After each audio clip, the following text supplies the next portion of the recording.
In the dim glow of our living room, the scent of freshly brewed coffee mingled with the delicate aroma of old books, creating an atmosphere that felt both sacred and familiar. This was our sanctuary, a place where words came alive, and stories danced in the air. Amanda and I had crafted a life around literature, intertwining our dreams and aspirations in a way that felt effortless, as if we were two protagonists in a novel, destined to create together. Every Thursday evening, we transformed our home into a vibrant literary salon. Friends, fellow writers, and aspiring poets would gather, filling the space with laughter and spirited debates about the latest literary trends. The walls were adorned with framed covers of our published works, a testament to our dedication and passion. I often marveled at how these gatherings had become an essential part of our existence, a ritual that fueled our creativity and kept the fire of inspiration burning bright. Amanda was the heart of these evenings. Her magnetic personality drew people in, making them feel seen and heard. She had a way of weaving stories that captivated the audience, whether she was recounting a personal anecdote or discussing the themes of her latest novel. Her enthusiasm was infectious, and I often found myself lost in admiration as I watched her engage with our guests, her eyes sparkling with excitement. I loved how she effortlessly brought together a diverse group of people, each contributing to the rich tapestry of conversation that filled our home. As writers, we often find ourselves pushing each other to new heights.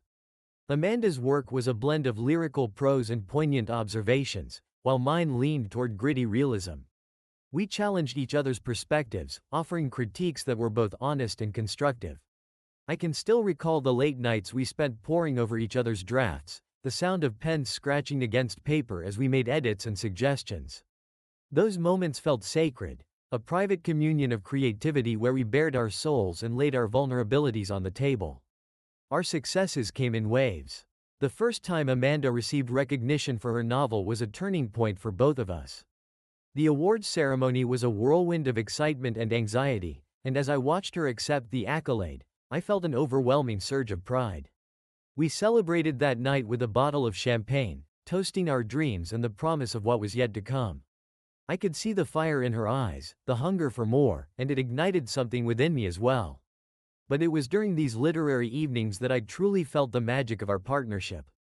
We would sit together, surrounded by friends, discussing everything from the intricacies of character development to the impact of social issues on contemporary literature. Our conversations often spiraled into debates, and I would lose myself in the passion of our exchanges. Those moments were electrifying, a reminder of why we had chosen this path together in the first place. Yet, beneath the surface of our seemingly perfect life, an undercurrent of tension began to emerge. I couldn't quite place it at first, but there was a subtle shift in Amanda's demeanor. She was still vibrant and engaging, but I sensed a distance creeping in.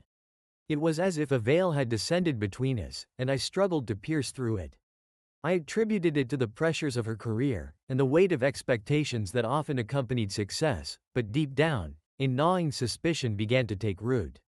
Despite the accolades and the laughter that filled our home, I felt an unshakable sense of foreboding, an awareness that the very foundation of our world, the stories we told and the lives we built together, was beginning to crack. I held on to the hope that we could navigate this turbulence and that our love and shared passion for literature would guide us through the storm. Little did I know, the winds of change were already howling, and the reality of our situation was about to unfold in ways I never could have imagined. It was during the twilight hours, when the day began to yield to night, that I first noticed the subtle changes in Amanda.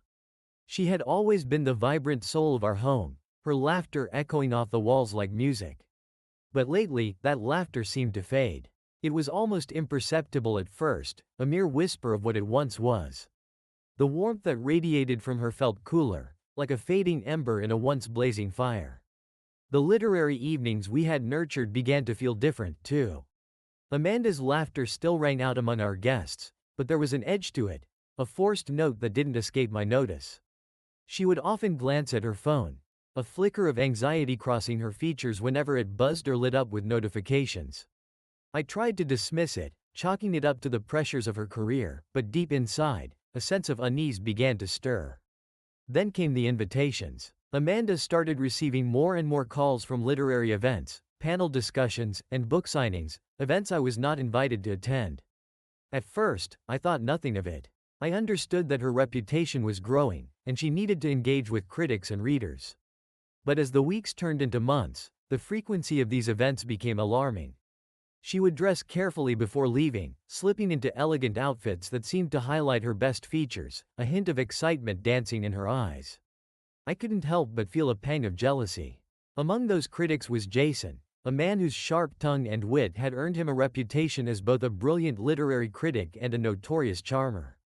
I had met him at a few events, and while I admired his insights, I always sensed an underlying arrogance in him. Amanda had spoken highly of his reviews, often discussing his takes on contemporary literature. It was a natural admiration, one I initially embraced, but now it felt like a dagger. The first time I saw them together, it was at a book launch for a mutual friend. I had arrived a bit late, slipping into the crowded venue, and my eyes quickly scanned the room. When they landed on Amanda and Jason, I felt my heart drop. They stood close, their bodies angled toward one another, engaged in an animated discussion that seemed to have an intimacy I wasn't accustomed to seeing. The way she leaned in, her hand occasionally brushing against his arm, sent a chill through me. I felt like an outsider watching a scene unfold without my consent. From that night on, the signs became more pronounced. Amanda would often leave for meetings or workshops, claiming she was discussing a potential collaboration with Jason. I tried to remain supportive, but each time she left, a gnawing sensation twisted in my stomach. It was as if I could sense an invisible thread pulling her away from me, unraveling the fabric of our lives together. There were evenings when she would come home later than expected, and when I asked about her day, her responses became vague and evasive. "Oh, just some brainstorming with Jason," she would say, her eyes darting away as if avoiding the truth. I found myself scrutinizing her every word, searching for clues, dissecting the conversations we had shared. There were moments when she would seem distant, lost in thought, and I would wonder if she was pondering the details of a story or something else entirely, something that did not involve me. I began to look for distractions, pouring myself into my writing to stave off the gnawing fear that had begun to fester within me. I spent hours at my desk, fingers flying over the keyboard as I crafted worlds where loyalty and betrayal danced hand in hand. Yet, no matter how engrossing the characters became, they could not fill the growing void in my heart. One night, after another particularly late evening spent with Jason, Amanda returned home, her cheeks flushed and her eyes sparkling in a way I hadn't seen in months. She spoke of the night's events with a zest that made me feel like a spectator in my own life. It was as if she had stepped into a different world, one that I could not penetrate, and my heart sank further into despair. The dread I felt was a heavy cloak draped over my shoulders, and as I watched Amanda interact with our friends, I couldn't shake the feeling that something was amiss. The laughter echoed, but it rang hollow in my ears. I couldn't escape the sense that I was losing her, that the vibrant woman I had built my life with was slipping through my fingers like sand. With each passing day, my suspicion morphed into obsession, fueling a desperate need to uncover the truth. I started to watch her more closely, paying attention to the small details that had once seemed insignificant, the way she tucked her hair behind her ear when she was nervous, the way her smile faded when she thought I wasn't looking. I was slipping into a world where jealousy and betrayal lived, a narrative I had never anticipated being part of. The foundation of our life, once so secure, was beginning to feel like quicksand. As I stood on the precipice, I knew I had to confront the storm that was brewing just beneath the surface. The days stretched into a suffocating haze as I wrestled with the demons of doubt that clawed at my mind. My suspicions about Amanda and Jason had shifted from mere whispers of insecurity to a chorus of undeniable fears. I felt trapped in a narrative I had not chosen, one where love twisted into something darker and more painful. It was a reality I could no longer ignore, and I knew I had to confront it head-on. The decision to follow Amanda was not made lightly. I wrestled with the ethical implications of my actions and the potential fallout from invading her privacy. But the gnawing anxiety that settled in my gut left no room for rational thought. My heart was a battleground, and I needed evidence, clarity, something to confirm or deny the wild conjectures that swirled in my mind like a tempest.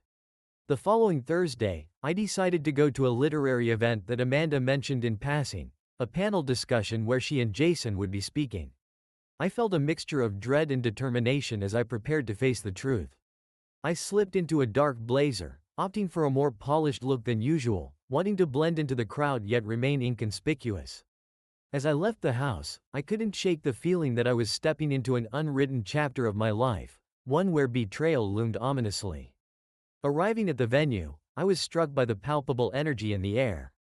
The scent of fresh ink and paper wafted through the hall, mingling with the faint aroma of wine from the bar. I navigated through clusters of literary enthusiasts, catching snippets of conversation, their voices a soft hum against my racing thoughts. I scanned the room, searching for Amanda and Jason, my heart pounding like a drum. Finally, I spotted them across the room, engaged in animated conversation with a group of writers. Amanda's laughter rang out, a sound that once filled me with joy but now pierced through me like a knife. She looked radiant, dressed in a fitted dress that accentuated her figure, her hair cascading over her shoulders. Jason stood close to her, leaning in slightly, his expression one of rapt attention. I felt an involuntary tightening in my chest as I watched their chemistry unfold before my eyes. As the panel began, I took a seat near the front, close enough to observe their interactions but far enough to remain hidden in the shadows. The discussion was lively, filled with debates about themes and characters, yet I found it impossible to focus on anything but Amanda and Jason. My eyes flickered back and forth between them, each glance a tormenting reminder of my fears. Throughout the panel, I caught glimpses of their interactions, subtle touches of hands, lingering glances, and the way they leaned toward each other as if sharing secrets meant only for their ears. Each shared laugh felt like a stab to my heart, the sound reverberating in my mind, drowning out the intellectual discourse happening around me. My hands balled into fists, and I had to remind myself to breathe as a growing sense of dread settled over me. It wasn't until the panel broke for refreshments that my worst fears materialized. I followed them to the bar, the cacophony of voices drowning out my racing thoughts. I leaned against a wall, pretending to sip my drink while I observed the scene unfolding before me. Jason poured Amanda a glass of red wine, his fingers brushing against hers as he handed it to her. She smiled up at him, her eyes sparkling with an intimacy that sent a shiver down my spine.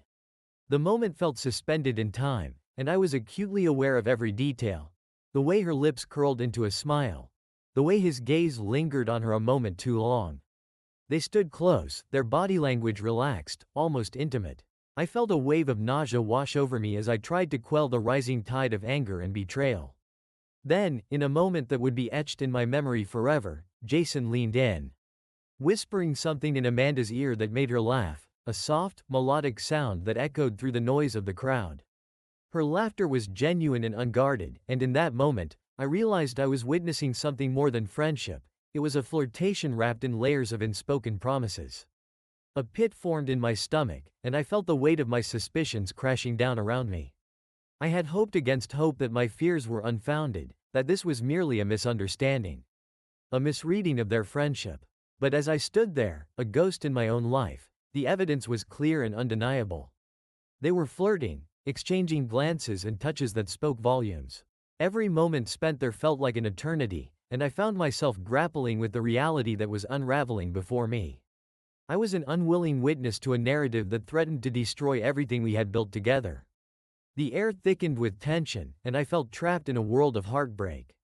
Caught between the love I felt for Amanda and the anger boiling within me. As the evening wore on, I knew I had to leave. I couldn't bear to watch any longer, to see the very foundation of my life slip away in the form of flirtation and stolen moments. I turned away, my heart heavy with the burden of what I had seen. Each step felt like a weight dragging me down as I made my way to the exit, the reality of my situation crashing over me like a relentless wave. The truth was no longer a whisper in my mind. It had become a deafening roar, and as I stepped out into the cool night air, I realized that I was on the precipice of a journey I had never wanted to take, a journey into the depths of betrayal, anger, and ultimately, the search for my truth. The night air felt colder as I stepped away from the literary event, the chill seeping into my bones like a creeping shadow. I had ventured out in search of clarity, but instead, I returned home with my heart shattered and my mind in disarray. Each footfall on the pavement echoed the weight of betrayal, a heavy reminder of the love I thought we had shared. It felt as if the ground beneath me had shifted, leaving me unmoored and vulnerable in a world that had suddenly become foreign. I stumbled through the front door, the familiar scent of our home now tinged with the bitterness of my emotions. The laughter that once filled these walls was replaced by a deafening silence that resonated in my ears. The comfortable space we had built together felt like a cage, its once warm embrace now suffocating. I had always believed in the sanctity of our love, yet here I was, a prisoner to the memories of a bond that felt irrevocably broken. Every moment replayed in my mind like a relentless film reel. The way Amanda had looked at Jason, the intimacy of their shared laughter, and the unmistakable connection that had blossomed between them. I felt a burning anger rising within me, but it was quickly overshadowed by the deep ache of betrayal. It was as if someone had ripped my heart from my chest, leaving behind a hollow cavity that echoed with loss. I longed for answers, for an explanation that would justify the fracture that had split our lives apart. In a desperate attempt to find solace, I turned to writing. It had always been my refuge, a place where I could pour out my thoughts and feelings without fear of judgment. I grabbed my notebook, the pages lined with the remnants of my dreams and aspirations, and began to write furiously. Words spilled from me like a dam breaking, each sentence a cathartic release of pain and confusion. I poured my heart onto the pages, allowing my emotions to flow freely: anger, sadness, disbelief. Each word a step toward processing the tumult within me. As I wrote, I found myself reflecting on our relationship, the moments of joy intertwined with the shadows of doubt that had begun to creep in. I recalled the warmth of Amanda's touch, the way her laughter used to fill me with joy, and the shared dreams we had woven together. But those memories were now tainted, each recollection a reminder of what I had lost. The realization that the love I had once cherished was now marred by deception consumed me, and I struggled to find a way forward. Amid my emotional turmoil, a seed of an idea began to sprout, a narrative that would allow me to reclaim my voice and transform my pain into something powerful. I envisioned a book that would chronicle our story, a fictionalized account of our lives, but one that would also serve as a means of catharsis. I could weave a tale that mirrored our reality, one that would explore the intricacies of love, betrayal, and the complexity of human relationships. As the concept began to take shape, I found myself drawing inspiration from our shared experiences, the intimate moments that had once defined us. I would write about the literary evenings we had hosted, the passionate discussions that had filled our home, and the undercurrents of tension that had gone unnoticed until it was too late. I could infuse the narrative with the essence of our relationship, allowing the reader to feel the weight of the betrayal just as I had.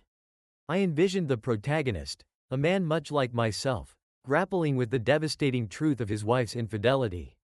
Through his eyes, I would explore the emotions that had consumed me, the despair, the anger, and the deep sense of loss. Each chapter would delve into the intricacies of their relationship, highlighting the moments that had once brought them together while also hinting at the fractures that had begun to emerge. I wanted to capture the raw reality of love's fragility, illustrating how quickly it could turn to ashes in the face of betrayal. As I penned the initial outlines, I felt a surge of determination. This book would be my weapon, reclaiming my narrative in a situation that had left me feeling powerless.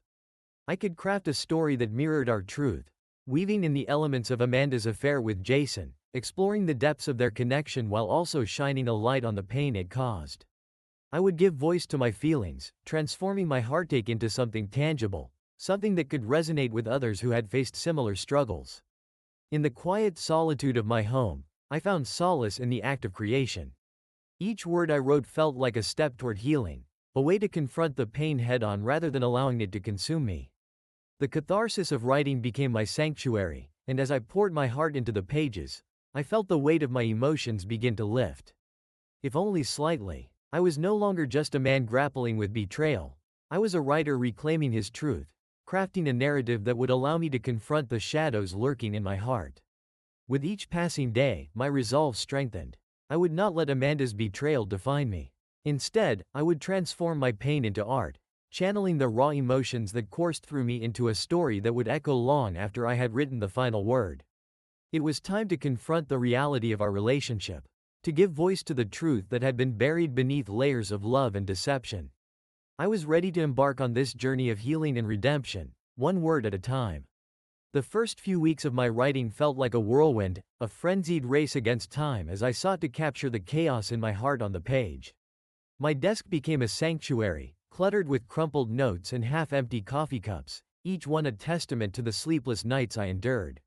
I would sit for hours, fingers dancing across the keyboard, typing furiously as if I were trying to outrun the pain that had taken root in my chest.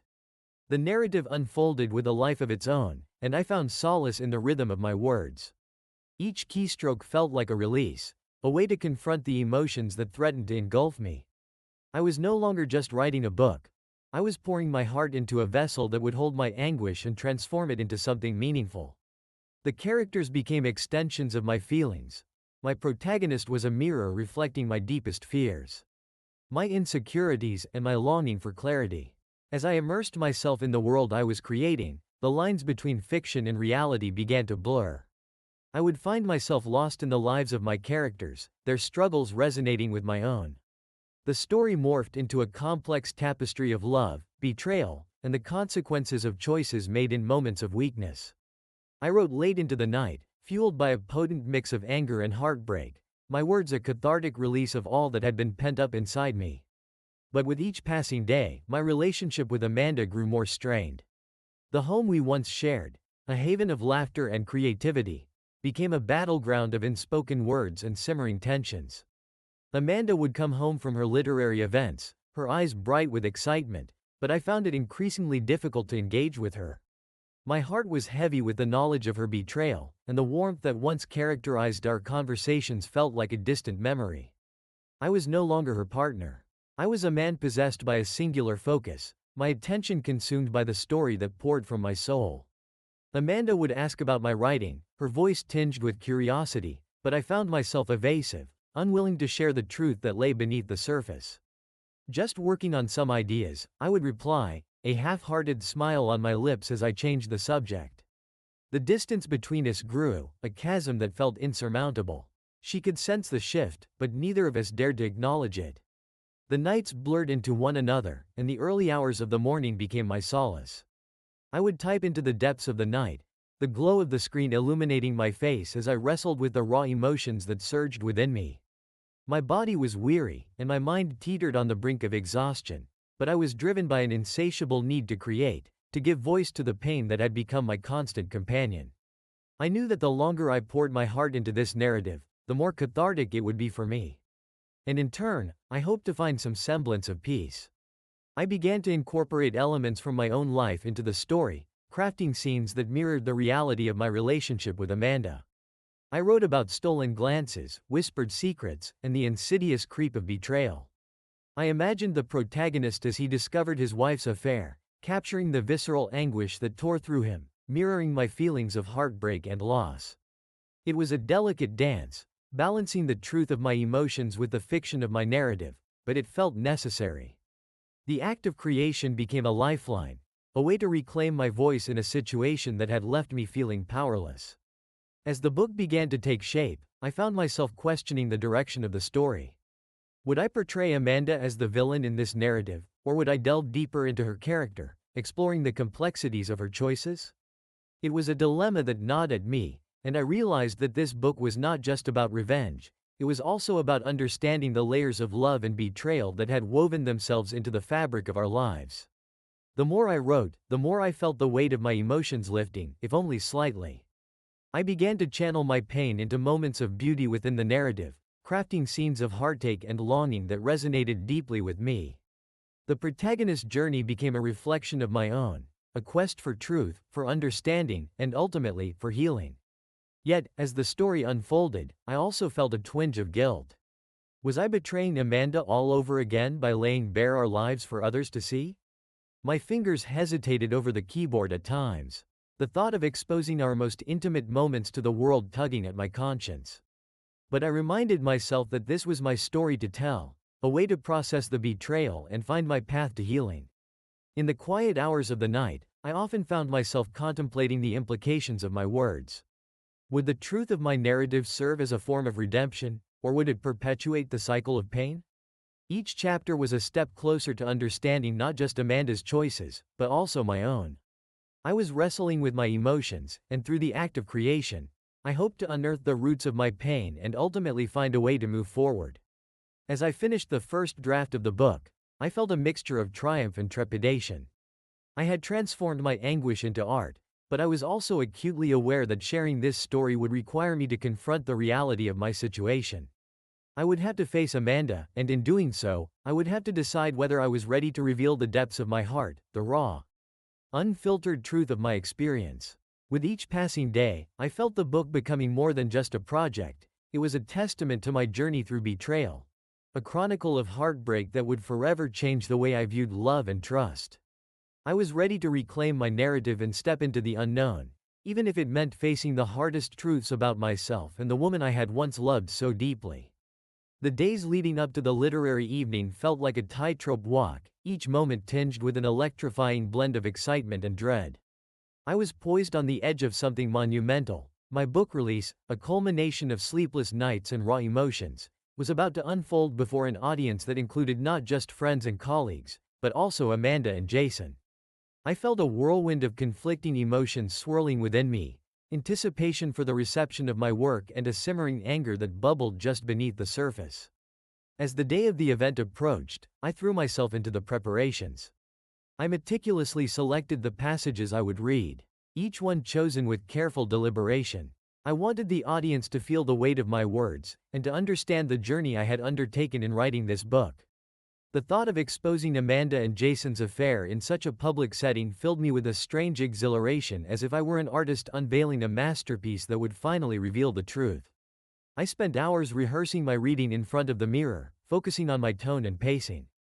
Each word I spoke was imbued with meaning, and I practiced delivering the more poignant lines with just the right amount of intensity. The mirror reflected my nervous energy, and I could see the tension etched in my features. I knew that my plan was risky, a gamble that could either lead to a cathartic release or plunge me deeper into despair. The night of the literary event arrived, and I could feel the electric anticipation in the air as I entered the venue. It was a cozy little bookstore with wooden shelves lined with books and warm lighting that cast a golden glow over the space. Friends and fellow writers mingled, their laughter and chatter creating a buzz of excitement. I took a moment to absorb the atmosphere, reminding myself that this was my moment to shine, my opportunity to reclaim my narrative. As I scanned the room, my heart raced when I spotted Amanda and Jason. They stood together, engrossed in conversation, their body language casual and intimate. A sense of fury and betrayal surged within me, but I pushed it aside, focusing instead on the task at hand. I was determined to remain composed, to channel my emotions into my reading. This was my moment to expose the truth, to reveal the intricacies of my pain through the lens of fiction. I took a deep breath and made my way to the front of the room, where a small podium awaited me. The crowd quieted as I approached, and I felt a rush of adrenaline as I looked out at the familiar faces, some filled with curiosity, others with concern. I steadied myself, gripping the edges of the podium, feeling the weight of my book in my hands. As I began to read, my voice trembled slightly, but I quickly found my rhythm. I chose a passage that spoke to the complexities of love, how it can be both a source of joy and an echo of pain. I felt the room shift as I read, the audience leaning in, captivated by my words. The tension in my chest slowly began to dissipate, replaced by a sense of empowerment. I was no longer just recounting a story, I was sharing my truth, a truth that had long been buried beneath layers of hurt. With each paragraph, I deftly navigated the landscape of my protagonist's emotions, weaving in hints of betrayal and longing. The audience was enthralled, their expressions shifting from intrigue to disbelief as the gravity of my narrative began to settle in. I could feel the heat of Amanda's gaze upon me, her eyes wide with concern and confusion as she grasped the underlying implications of the story I was unfolding. As I reached the pivotal moments of the story, where the protagonist discovers his wife's infidelity, the atmosphere in the room thickened with anticipation. I paused for effect, allowing the weight of the words to linger in the air, the silence stretching out like a taut string ready to snap. I could see the realization dawning on the faces of my friends, the understanding that this was not merely a fictional tale but a reflection of a real-life betrayal. The tension was palpable as I continued to read, detailing the intricacies of the affair with a mix of heartbreak and anger. I felt exhilarated and terrified all at once. I was on the brink of revealing the truth that had haunted me for so long. I glanced briefly at Amanda and Jason again, and their expressions told me everything I needed to know. The veneer of their casual facade was crumbling, and I was determined to expose the depths of their deception. Finally, as I approached the climax of the reading, I drew in a deep breath, feeling the weight of the moment settle over me. It was time to unveil the truth behind my story. I looked out at the audience, locking eyes with Amanda, my voice steady as I prepared to deliver the final, gut-wrenching passages. "This story is not just about betrayal," I declared, my voice ringing with conviction. "It's about love, loss, and the profound ways our choices can shape the lives of those we care about." I let the words hang in the air, the silence heavy with anticipation. The air crackled with energy as I prepared to confront the reality of my emotions and the impact they had on everyone in the room. I felt as if I was standing on the edge of a cliff, ready to leap into the unknown. The moment of truth was approaching, and I was ready to embrace it, to share the raw reality of what had unfolded in my life. With each word, I felt the power of my narrative surge within me. This was no longer just a reading, it was a reckoning, an unveiling of the secrets that had been lurking beneath the surface. I could feel the pulse of the audience, their breaths held in anticipation, as I prepared to bring the truth to light. The night was a turning point, a moment where I would finally reveal the shadows that had loomed over my life and reclaim my narrative once and for all. The energy in the room was electric as I turned the final pages of my reading.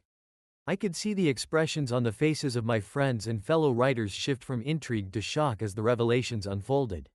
I took a moment to gauge the room, the air thick with unspoken tension as Amanda's eyes widened in disbelief. She was trying to process the implications of my words, her demeanor shifting from casual interest to something more profound.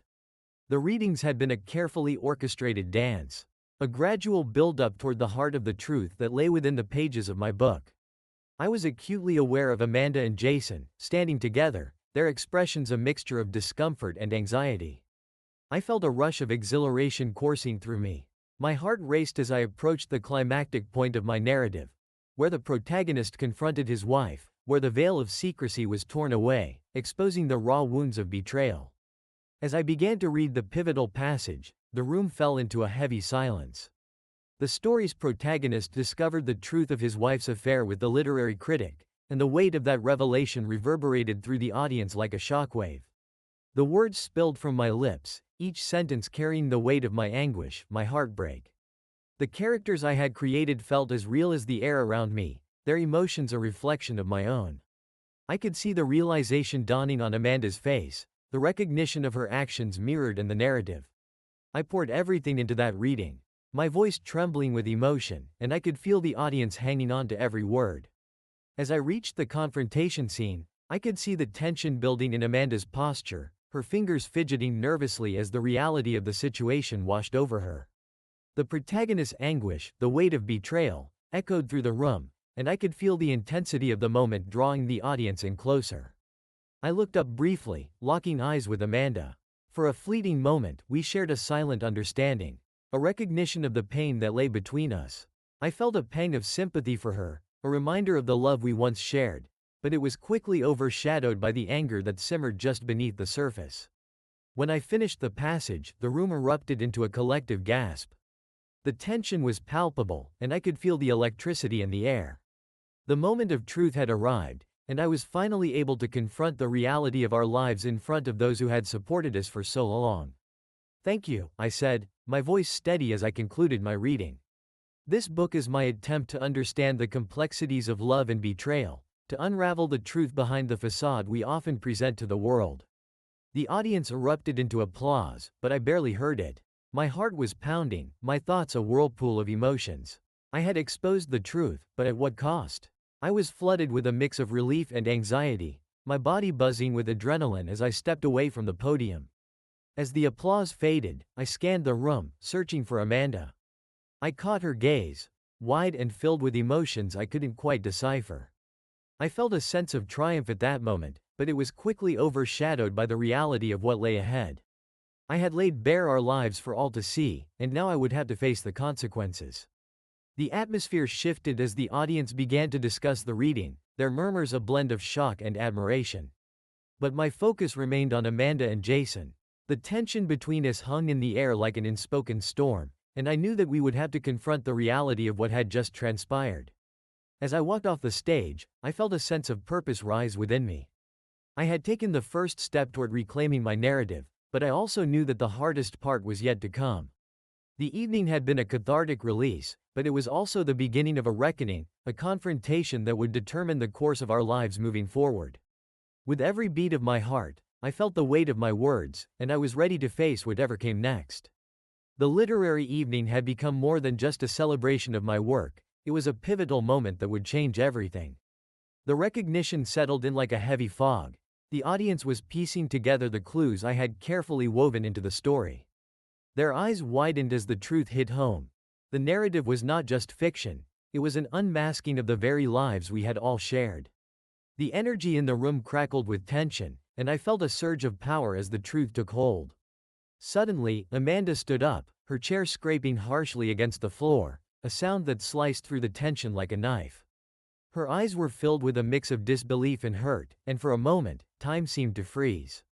She looked at me, searching for something, understanding, perhaps, or an apology that would never come. Without a word, she turned on her heel and strode toward the exit, leaving behind a stunned silence that echoed in the hearts of everyone present.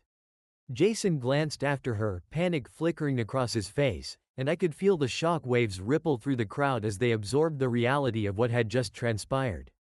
I stood there, heart pounding, caught in a whirlwind of emotions. On one hand, there was a twisted satisfaction in revealing the truth, a sense of justice in exposing the betrayal that had upended my life. But beneath that lay an abyss of sorrow, a profound sadness for the love that had been irrevocably shattered. The applause that had once filled the room was replaced by an uncomfortable silence, and as I looked around at the faces of friends and acquaintances, I knew that nothing would ever be the same. I had sought to reclaim my narrative, but in doing so, I had also unleashed the painful reality of our broken relationships, leaving me alone on the stage, wrestling with the aftermath of my actions. After the tumultuous evening of the literary reading, Stephen found himself in a state of emotional limbo. The thrill of exposing Amanda and Jason had been overshadowed by an overwhelming sense of loss. In the weeks that followed, he buried himself in his writing, using the pain of his shattered relationship as fuel for his creativity.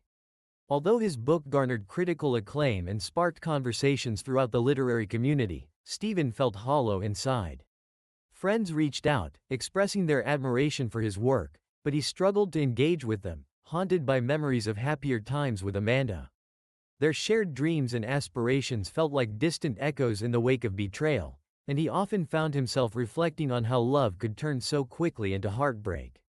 As the months passed, Stephen slowly began to rebuild his life. He poured his energy into new projects, exploring themes of love, loss, and resilience. While the sting of Amanda's betrayal still lingered, he gradually learned to embrace his solitude. He discovered a renewed sense of purpose in writing, allowing his experiences to shape his stories in profound ways. In doing so, he found solace in the idea that pain could transform into something beautiful.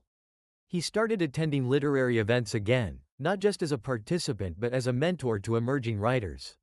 Stephen learned to navigate his grief, finding strength in vulnerability and using his voice to connect with others who had faced similar challenges.